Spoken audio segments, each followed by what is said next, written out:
Hey there, Abiding fam, and welcome back to my channel, or hello if you're new. I'm so glad you're here and hope that after watching this video, you'll consider joining our Abiding family as well by hitting that subscribe button. My name is Kelsey Lee, and here on my channel, I'm all about helping you to live your life to the fullest and exploring your abiding creativity. And one of the ways I do that best is through journaling, and so we're going to talk about bullet journaling in just a little bit with my April bullet journal setup. Because, oh my gosh guys, it's April 2019 and we are already a quarter way through the year. But first, I wanted to give a shout out to this video's sponsor, Skillshare, for supporting my channel and for all of the great creative work that they do. If you're not familiar with Skillshare, basically it's an online learning community where you can take art classes, photography, videography, basically anything that is considered a creative endeavor is over there, and I've actually been taking a class over there on how to use Adobe Premiere so that I can make better content for you guys, and I've been really enjoying it. And I'm going to talk about another course that I'm taking a little bit later in the video because I used some of the skills that I've gained from Skillshare later on in a spread that I'm going to create with you guys. So if you are interested in exploring your abiding creativity, you can join Skillshare for free for the first 2 months by using the link down below. They were so kind to share that with us for the first 500 of our family members. I know that I'm somebody who really needs to try something before I want to actually put any money out there, even if it's only a little bit of money. And that's what I love about Skillshare, is I can try it out first. So if that interests you, then you can click the link down below to learn even more. But for now, let's wrap up March by doing a quick review of what we did last month, and then we're gonna jump right into the April setup. Alright fam, so first things first, we always like to flip through the previous month, so let's all just reminisce and enjoy the butterfly theme one last time. If you haven't already had the chance to watch my March setup, it really is one of my favorites, and so I do highly recommend it. I'm a little biased though, but I will have it linked in the cards for you, as well as this video, guys, which is my weekly spread setup for March, and that was in less than 7 minutes. So if you're interested in that, I will have a whole playlist with all of those weekly spreads in them. So I have been also doing this thing where I've been doing a month in review. And so I've really been enjoying having this little look back at the month and a time to really just sit down and reflect, especially since I haven't been journaling every single day like I did last year.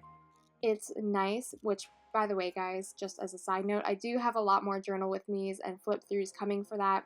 I've just been a little derailed thanks to my wedding, but definitely more journaling videos from #myabidingjournal coming your way too.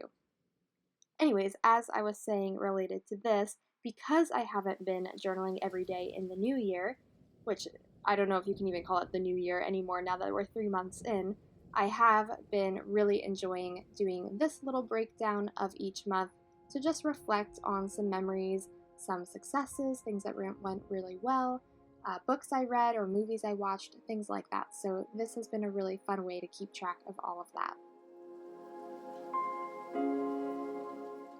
Alright friends, so with March officially behind us now, we can jump right into April. I did a little sketch of my April cover page, and then I'm going to do one of those fun techniques I've done in some previous videos where I'm using a watercolor, or in this case it's actually a gouache, and then using a plastic or just basically any kind of non-porous surface. You can use a sandwich bag or anything like that, a craft mat, and I put down the paint on that with a little bit of water, and then that allows the fluid to move around and do its own thing. So it's a way of painting and putting color on the page in a more abstract way. So obviously, guys, I followed through with your request to see an April Showers Brings May Flowers theme, and of course you can't do that without drawing umbrellas, so I slowed this part down so that you can follow along. I actually tried recording this part of the voiceover multiple times explaining what I am doing, and it just doesn't work. It's one of those things that you basically just need to watch and pay attention to where the lines are going, and I think you'll be able to pick up on it and follow along. Basically, as long as you have that straight line in the middle, and then do a big U out from that. And then you're doing just tiny, very slightly curved lines around it, and then drawing your lines from the center of the umbrella, connecting to those little points. So kind of like a bat wing in a way. And then I left a little bit of space open in the umbrella where I could draw in my little bunny, because I thought that would be a fun addition to just make these entries a little bit more fun and unique and not so standard when it comes to kind of a more cliche theme of the April showers brings May flowers. But obviously we all love it because we all do it. There's nothing quite like that saying, right? Because it just makes us excited for spring. But I thought it would be fun to make it a little bit different by throwing in the little bunny rabbit. So that's what I'm doing here. And then this one too was actually pretty easy to draw if you find an image and just kind of try to follow along those lines, and just don't be too hard on yourself, because in this case it doesn't have to mimic real life exactly. It can kind of be more abstract and caricature like. So I just did that and then did some little scratches and stuff to make it look like shadows and fur. And yeah, that was the little bunny rabbit. And I decided that I felt like the umbrella and the bunny weren't popping enough. So I went ahead and I outlined the rabbit and then straightened out that umbrella because it bothered me because I didn't start out using a ruler with that.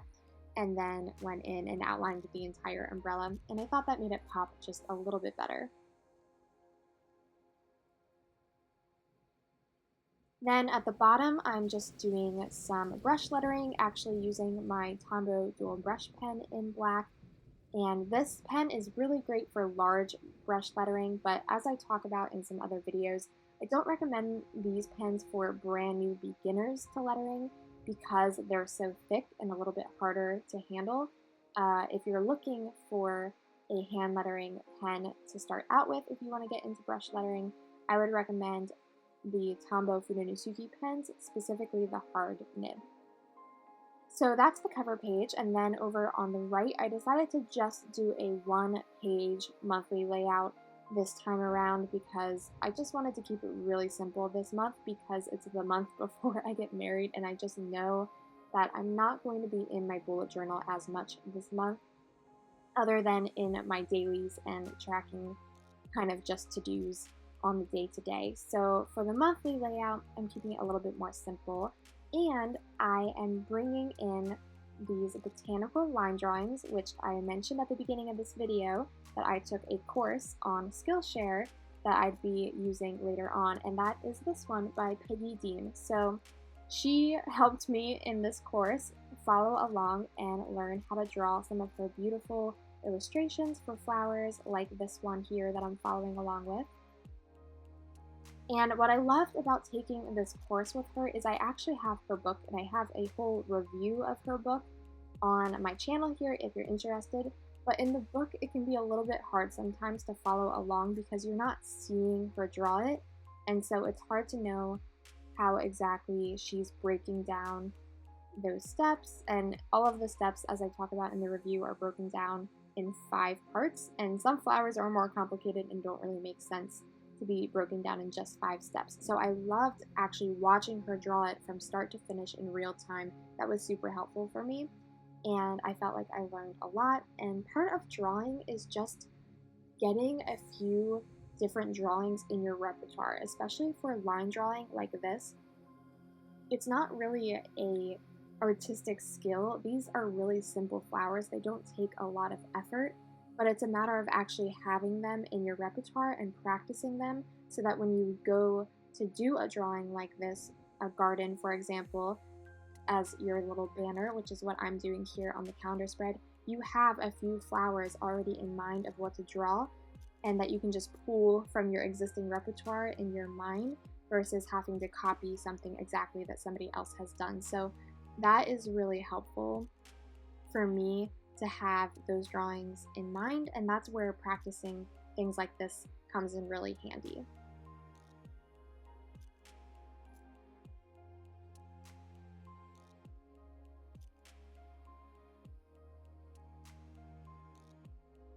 So hopefully seeing a few of those in real time was helpful for you. And then of course, I just threw in a lot of extras because that is the fun of creating a little garden-like scene, is just filling it in with grass and leaves and just tons of little flowers. So that was the idea behind this one. And if you're interested in also learning from the Peggy Dean herself, you can check out that course on Skillshare for free within the first 2 months. And originally I wanted these lines to be every other so that it would help me differentiate where the numbers are, and then I accidentally messed up. So it ended up being a line for every single day. So those are my first 2 spreads for April, guys. I really love the simplicity, but at the same time, there's a certain complexity to them as well. And I just really like the way that they turned out. So once again, bringing in that same sort of effect with the gouache. And here is where I'm going to do a quote.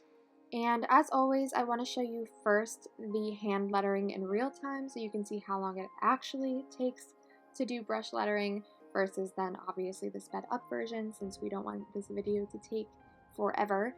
So this quote says, "How will we grow if we aren't willing to stand in the rain and get soaked to the bone?" by Chevalier D. And this quote I just thought was absolutely perfect, not only for the theme, but also for this particular spread, which is going to be another workout tracker. You guys know that I've been trying to do more workout trackers so that I can be keeping track of my progress in the gym, since, you know, I'm trying to get that wedding body and just get in shape for the wedding. So that has been a real goal of mine, and of course my bullet journal reflects that, because that is what my bullet journal is for, is to help me achieve my goals and do the things I want to do. So if you are ever feeling like your bullet journal isn't serving you, or you just feel like you're not getting into it enough, maybe try reevaluating the spreads that you're creating. Are they a reflection of the current season you're in? Do they align with your current goals? Is it necessary right now for you to be spending an hour setting up a calendar spread? Or is it more important for you to just be doing dailies? All of these things are things to kind of reevaluate every month, or at least be thinking about every quarter. Since we just finished up a quarter, maybe look back at the previous 3 months that you just completed and see what was working for you and what wasn't. And think about how you can make your future months in your bullet journal work best for you. So like I said, for me, I've realized that a habit tracker is not necessarily something I've really been committed to filling out, but a workout tracker is something that is really important to me at this current juncture in my life, and so it's something that I do want to be filling out and spending the time on, and so my bullet journal is reflecting that. So as I was saying that, I've obviously been drawing another cute little bunny up here in the grass, and I did that over a little watercolor plop again. So once again, just tying all of that together, I think that's really important if you want to be doing a cohesive theme. It's an easy way to make everything go together by picking one color to just bring in to every single spread. So I obviously also had that little umbrella there, and then I'm putting in the botanical line drawing again at the bottom.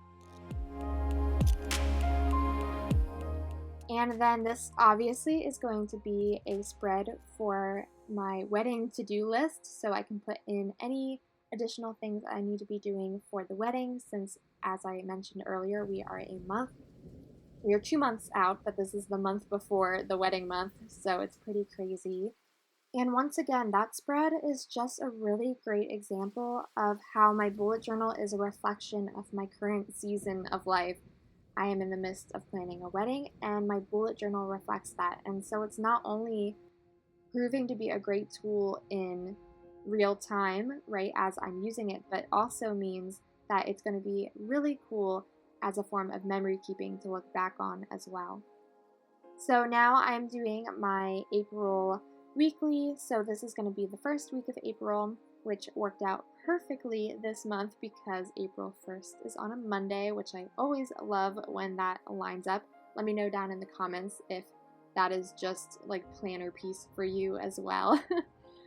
On the flip side though, if you start your week on a Sunday, it's probably just that little bit off where you're just super irritated that everything is thrown off that little bit. I know that I would be. So who else has all of those little quirks about planning? So at the bottom, I decided to do a little umbrella, and I thought it would be cute to put little bunny ears out at the bottom, so it was like the bunny is under the umbrella holding it. And for this weekly spread, I kept the to-do list part a little bit more condensed on one page entirely on the left, and then on the right, because again, just keeping with this theme of wanting my bullet journal to be a reflection of my current goals in life, because that is the purpose of it. So reevaluate, think about what you actually want your bullet journal to be doing for you. In my case, I am planning on trying to cut down on sugar and carbs again leading up to the wedding, because I know that it just makes me feel better and makes my skin better and just overall is a healthier option for me. So meal planning is going to be really important to me this month and next month. So that is why I incorporated it into my weekly spread. Alright fam, that is all I have for you this month, but be sure to subscribe if you're not already for future months. And of course, thank you so much to my existing fam members. You mean so much to me, and my amazing patrons who make all of this possible. I could not do it without them.